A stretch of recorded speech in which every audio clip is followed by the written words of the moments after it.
안녕하세요, 한입니다. 오늘은 DJI 네오의 셀피 기능을 사용해 봤는데요. 흔히들 본체에 있는 버튼만 누르면 된다고 생각하실 텐데 사실은 사전에 좀 설정이 좀 필요하긴 합니다. 이게 팔로우 기능도 고도를 높여서 아니면 수평해서 따라올 것인지, 아니면 서클 기능 같은 경우는 이제 피사체와의 거리, 그 다음에 로켓 기능 같은 경우도 드론이 몇 미터까지 올라갈 것인지, 이러한 어떤 설정들이 미리 있어요. 미리 있기 때문에 상황에 맞게 이제 셀피 기능을 사용하시려면 사전에 모바일 앱에서 세팅하는 것을 추천드리고요.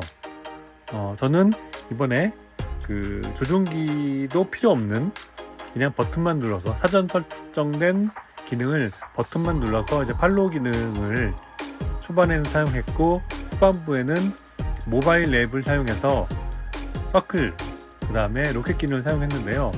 저는 항상 드론을 이제 비행하는 파일럿이다 보니까 제가 드론을 날리지 않는 제 모습을 담는 게 누가 이제 찍어주지 않고서는 거의 불가능했고, 그런 일이 별로 없었어요. 별로 없다가 이번에 셀피 기능을 사용하면서 저를 대상으로 해서 피사체로 해서 영상을 담다 보니까 굉장히 새로운 느낌이었어요. 네오가 있으신 분들 한번 해보시면 재밌을 것 같고, 오늘도 영상 시청 감사드리겠습니다.